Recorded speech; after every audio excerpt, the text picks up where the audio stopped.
अस्सलाम वालेकुम नाज़रीन। प्रोग्राम आज पाकिस्तान के साथ कहते हैं कि वो शख्स जलील तरीन है जिसको सच का इल्म हो मगर वो झूठ का साथ दे। कल एक वीडियो मुझे बेशुमार लोगों ने भेजी और मैंने खुद भी सोशल मीडिया पे देखी। परवेज़ लाइक का एक बयान मेरी नज़र से गुजरा। मैंने सोचा आपको वो सुनवा भी देते हैं और उस पर आज बात भी करेंगे। दूसरी जो बात है वो है मुराद सईद की। मुराद सईद की एक वीडियो इस वक्त सोशल मीडिया पे वायरल है। दूसरे हिस्से में मैं कोशिश करूंगा वो भी आपको कुछ सुनवाऊं और उस पर बात करूं। पहले परवेज़ लाइक जी। और अफसोस ये होता है कि हमारे घर के अंदर आके इसने जो बाहर किया है ये अल्लाह से पाएगा। और आज देखा अल्हम्दुलिल्लाह 3 जगह हमें अदालत ने रिलीफ दिया। और इसकी जो एंटी करप्शन की टीम है, जो मैं खत्मे नबूवत का काम करता हूँ, उसको जो खराब करता है ना, उसमें ये जो बंदा है Waqas additional advocate additional DG, दरअसल ये है सही मर्जियों की नुमाइंदगी कर रहा है और हम नुमाइंदगी कर रहे हैं खत्मे नबूवत की। आपने देखा कि निकाहनामे में भी हमने कहा कि मर्जी नहीं इसमें आ सकते। और ये जातियात और ये बदले जो हैं ये इंशाल्लाह हमने इसका केस अल्लाह के आगे रखा है मोहसिन नकवी के साथ। वो पता नहीं उसका कौन सा दीन है, मुझे कोई पता नहीं। अब आप मुख्तसर बात कर रहे हैं। अच्छा, ये सवाल जवाब पर फिर शुरू हुए और उसमें जो कोई सवाल ये भी थे कि अहमदी यहाँ रहना चाहें तो रहें, नहीं रहना चाहें तो यहाँ से चले जाएं, कुछ इस तरह का था। मैंने मुकम्मल सुना तो है। अच्छा नाज़रीन, ये मैं बता दूं कि पाकिस्तान में मैं थोड़ा सा बताऊंगा कि जिस तरह परवेज़ लाई आज मजहबी कार्ड खेलने की कोशिश कर रहा है, इसी तरह इमरान खान के ऊपर भी आपको इल्म है कि इसी तरह का एक केस बनाया गया था। और हर वो बंदा जब ये हर तरफ से कमज़ोर हो जाते हैं, जब किसी से कोई सवाल पूछा जाता है कोई और जवाब उसका कुछ और होता है और जवाब यही होता है कि ये मर्जियों का बंदा है, ये अहमदियों ने नुकसान पहुँचाया, ये कादियानियों ने नुकसान पहुँचाया। तो मैंने फिर तहकीक की कि जो कुछ ये लोग आके मीडिया पे कहते हैं वो सच है या गलत है। थोड़ा पीछे चले जाते हैं और आपको मैं बताता हूँ कि जो लोग पाकिस्तान में कुर्बानी में शामिल थे उसमें ये बताया जा रहा है, तारीख जो हमें बता रही है कि अहमदी भी आगे थे और कायद आज़म के साथ मिलकर इस जदोजहद में पूरा हिस्सा ले रहे थे। फिर पहले वज़ीर ख़ारजा जो पाकिस्तान के थे सर ज़फ़रुल्लाह खां, वो भी अहमदी थे। और आप सबको शायद इस चीज़ का भी इल्म हो कि वो जो यूएनओ की अदालत है उसके जज भी थे। ये चीज़ें मैं आपको इसलिए बता रहा हूँ कि पाकिस्तान में ऐसे लोग भी होंगे जिनको थोड़ी सी समझ होगी, जो बात तो करना चाहते हैं मगर डर और खौफ की वजह से वो बात नहीं करते।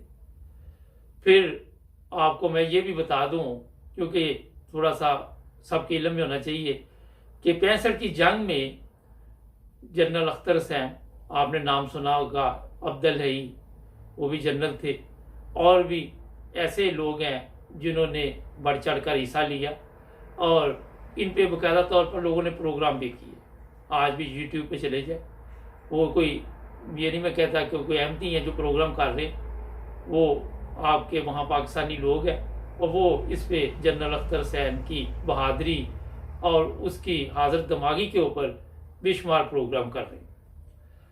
फिर डॉक्टर अब्दुल सलाम ले लें, फिर MM अहमद ले लें, जो उस वक़्त आपके इल्म में होगा कि नोटों पे साइन भी होते थे।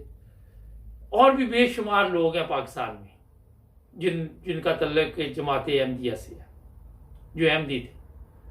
अब वहाँ पे हुआ ये कि जब भुट्टो साहब ने, अब ये रोज़ाना बातें इसलिए बतानी पड़ती हैं कि कुछ ना कुछ तो आपको इल्म हो कि ये लोग क्यों इस वक्त, अगर मेरे से पूछे तो मेरा ख्याल है कि रोज़ बेइज्जत होते हैं। भुट्टो साहब उन्होंने ऐसे कवानीन पास करवाए, भुट्टो साहब के मतलब मुझे बताने की ज़रूरत नहीं है, आप खुद तहकीक करें। और आपको पता चल जाएगा कि वो कितने अच्छे मुसलमान थे, कितने अच्छे इंसान थे, कितने लोगों के कातिल थे और कितने जुल्म उन्होंने किए। अगर एक सवाल है कि बंदा अच्छा हो और लोगों के लिए भी अच्छा हो, पाकिस्तान की आवाम के लिए भी अच्छा हो, उसके बाद उसे गिरफ्तार करके जलील और रसवा किया जाए, जेल में उसके साथ वो सलूक किया जाए, जनरल चिश्ती जैसे लोग आके उसके मुंह पे ठुड्डे मारे और उसको सजाए मौत दी जाए। आप सबके इल्म में है कि नेक इंसान के साथ इस तरह का नहीं होता। अब आ जाते हैं थोड़ा सा ज़ियाउल हक की तरफ, उसका भी देख लें। ये मैं चीज़ें इसलिए बता रहा हूँ कि मजहबी नफरत ने पाकिस्तान को उस जगह पे खड़ा कर दिया है जहाँ पे ना तो दुनिया में हमारी इज्जत है और लोग पाकिस्तान आते डरते भी हैं। बेशुमार पाकिस्तानी ऐसे हैं जो पाकिस्तान छोड़ चुके हैं इस वजह से कि उनको ये ख़तरा होता है कि हमारे ऊपर झूठे मुकदमात बनेंगे, हमें जेलों में डाल दिया जाएगा, हमारे साथ ऐसा सलूक किया जाएगा जो इंसानों के साथ नहीं होता। आज भी आपके इल्म में है कि बड़े बड़े नाम जो आतफ मियाँ जैसे लोग हैं वो पाकिस्तान आना भी नहीं चाहते। अगर वो आए भी तो उनसे खिदमत नहीं ली गई। डॉक्टर अब्दुल सलाम पाकिस्तान आए मगर उनसे भी खिदमत नहीं ली गई और दूसरे ममालिक उनसे खिदमत ले रहे हैं। हमारे वहाँ पे जो हालात है वो आप सबके सामने। मजहबी कार्ड क्यों खेलना पड़ता है, ये एक बड़ा अहम सवाल है। लोग सोचते हैं कि शायद ये मजहबी कार्ड खेल के उससे हमारी हौसला अफजाई होगी, हमारी इज्जत होगी, लोग बल्ले बल्ले करेंगे। ये जो अभी आपने बात सुनी इसकी परवेज़ लाई की, इसके साथ पार्लियामेंट में क्या हुआ? पार्लियामेंट में आप सबके सामने इसको वहाँ पे मारा गया, तशद्दुद किया गया। ये तो मेरा ख्याल है बहुत बड़ा जुल्म किया पार्लियामेंट में। पंजाब की पार्लियामेंट की बात का वजह ये है कि इसने तो खत्म नबूत के लिए काम किया था। इसे तो पार्लियामेंट में हार पहनाते, इसे तो जनाब ऐसी कुर्सी देते कि यार तुम तो इतना बड़ा काम कर रहे। अब ये बंदा नेक काम भी कर रहा है और इसको जलील भी होना पड़ रहा है, मुझे समझ नहीं आ रही। फिर अब देख ले, इसके घर पे हमला हुआ। अब इसने कहा जी ये मरज़ई था, जो भी नाम वो ले रहा है। जनाब ये बात नहीं है। जब आप के ऊपर कोई मजहबी कार्ड खेलता तो आप कहते हैं ये मजहबी कार्ड गलत खेल रहा है। जब आप खुद खेलते हैं तो उस वक्त आपको ये नज़र नहीं आता। मैंने काफ़ी तहकीक की फिर इसके बारे में और मुझे पता चला कि पाकिस्तान में किसी भी जगह पे अगर कोई अहमदी पहुंच जाता है तो वो ईमानदारी के साथ काम करता है और ये इन लोगों को वर्थ नहीं करता। अच्छा जी वो ईमानदार नहीं, आपने उसको हटा दिया, आपने चले जी गैर मुस्लिम करार दे दिया अहमदियों को। एक सवाल है सादा सा, मैं कोई अहमदियों की साइड नहीं ले रहा। 22 करोड़ मुसलमान आप पे कोई इतबार नहीं करता दुनिया का मुल्क, आपको कोई कर्जा नहीं देता, आपको कोई भीख नहीं देता। होना तो ये चाहिए था कि जिस तरह आप इस्लाम की खिदमत कर रहे हैं, खत्म नबूवत के लिए निकाह नामे भी निकाल दिए। 22 मिलियन शायद लोग वहां पे बैठे हुए, कल एक टीवी चैनल ने खबर दी, जिनके निकाह ही नहीं हुए। खवातीन मर्द बैठे हुए हैं जिनकी शादी ही नहीं हो रही। होना तो ये चाहिए था कि वहाँ बरकत पड़ती, वहाँ पे आपने ऐसे कवानीन बनाए थे कि सब की शादी भी हो जाती, सबके निकाह भी हो जाते। तो जनाब ये मैं इसलिए आपको बता रहा हूँ कि हर जगह पे मजहब कार्ड खेलने की कोशिश ना किया करे। हमें एक पाकिस्तानी बनना चाहिए। आपको पता होना चाहिए कि आज भी हम एक कौम नहीं बन सके। आज भी हमारे अंदर जो मसाइल है वो सबसे बड़े यही है कि मजहबी कार्ड हर जगह खेला जाता है। उलमा है वो मजहबी कार्ड खेलते हैं, सियासतदान है, ये जिसके भी ऊपर कोई मसला बन जाता है। कल ही मैंने इस पे प्रोग्राम किया था, अभी ये मेरे सामने नहीं आया था जब मैंने इस पे प्रोग्राम किया था। बेशुमार लोग जिनको आप नुकसान पहुंचाते हैं मजहब के नाम पे, आपका मजहब ही कहता है कि उनको नुकसान ना पहुंचाए। आपका मजहब ये कहता है कि उनकी हिफाजत करे, उनको इज्जत दे, उनका ख्याल रखे, मगर आप ये सब कुछ नहीं करते। मतलब ये कि आप फिर अपने मजहब से दूर हैं, आप अपने मजहब के मुताबिक नहीं चल रहे। कहाँ पे सऊदी अरब में या किसी जगह पे भी इस तरह के नकारनामे हैं जहां पे आपने ये खत्म नबूवत के खाने बनाए हुए हैं? आप जबरदस्ती लोगों को किस तरह कायल कर सकते हैं?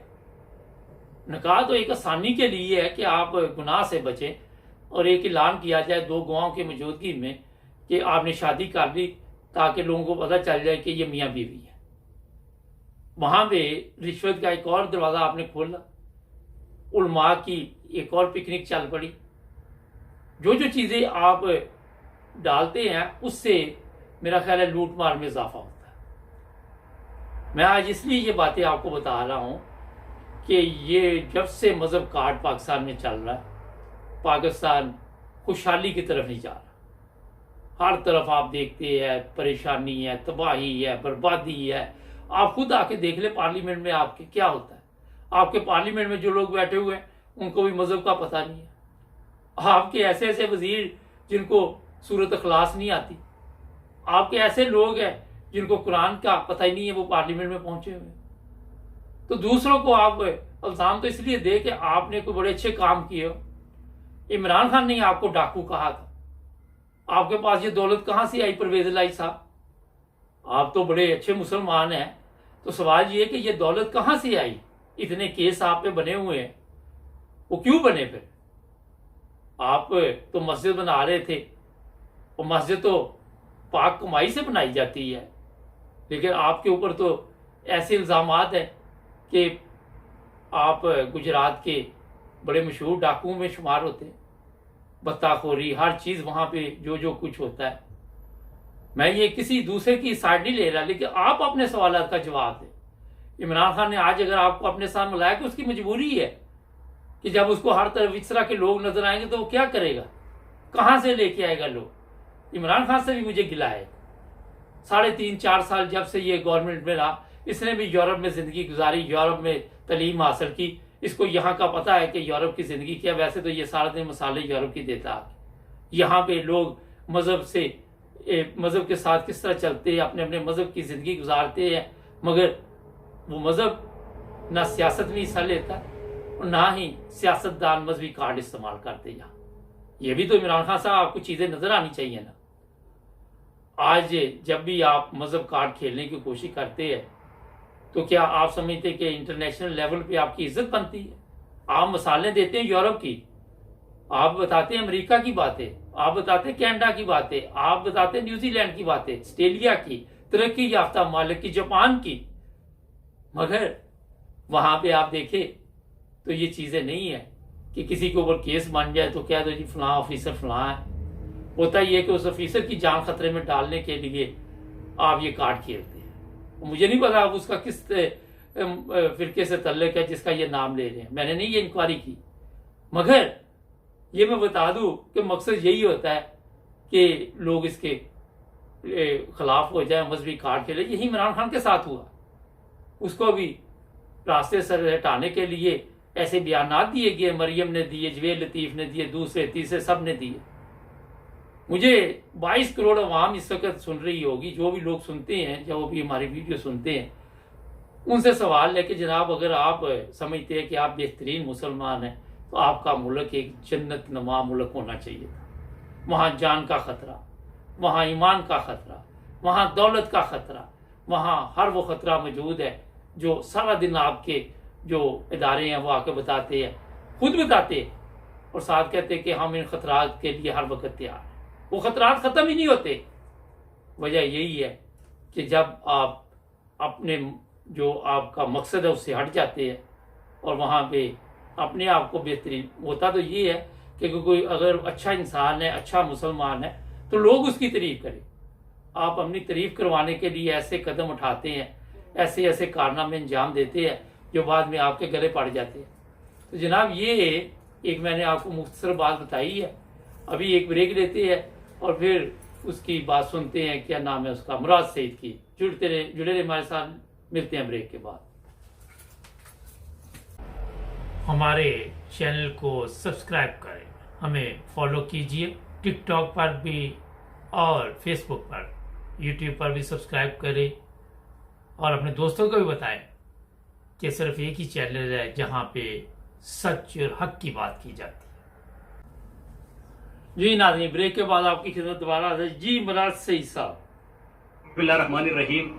डर्टी हैरी ने हुक्म दिया है कि मुराद सईद चाहिए जिंदा या मुर्दा। कसूर पूरे पाकिस्तानी कौम को पता है कि अपने लोगों की अमन की बात की है, ये बात की है कि 80,000 शुहदा पाकिस्तान। अच्छा जी, मुराद सईद चाहिए जिंदा या मुर्दा, जिसने कहा उसका नाम इसने ले लिया। अब मैं आपको बताता हूं कि मुराद सईद से इनको क्या खतरा है। इमरान खान के बाद कहा यह जा रहा है कि मुराद सईद काफ़ी मकबूल है और ये सोच रही हैं कि खुदा न खास्ता किसी तरह हम इमरान खान को रास्ते से हटाने में कामयाब हो गए तो ये मुराद सईद हमारे गले पड़ जाएगा और पार्टी की क़यादत करेगा।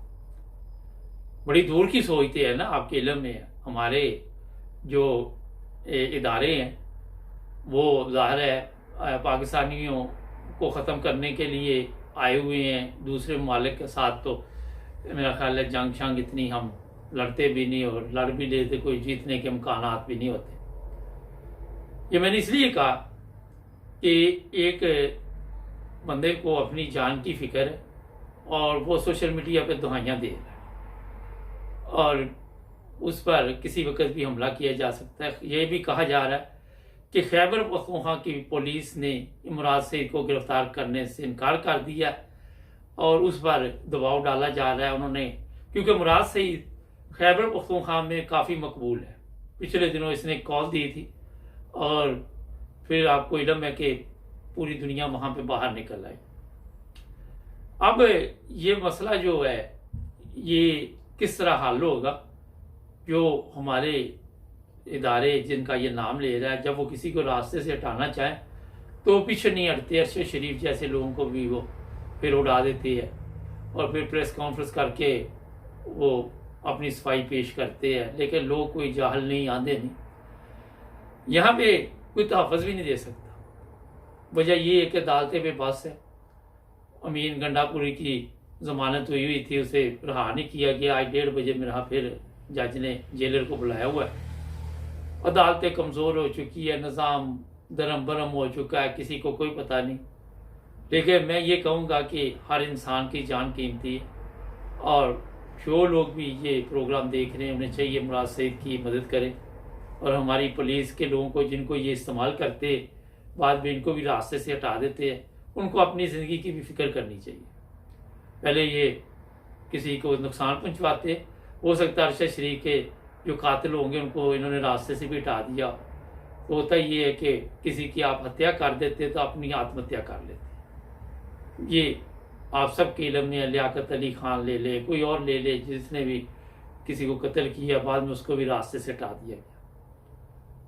पुराना सिलसिला चला आ रहा है, आदि मुजरम है हम इस चीज़ की। तो मुझे अफसोस हुआ बड़ा, मैंने इसलिए इसका बयान भी आपके लिए पेश किया। हमारे चैनल को सब्सक्राइब करें, जुड़े रहे हमारे साथ ताकि और भी प्रोग्राम देखते हैं।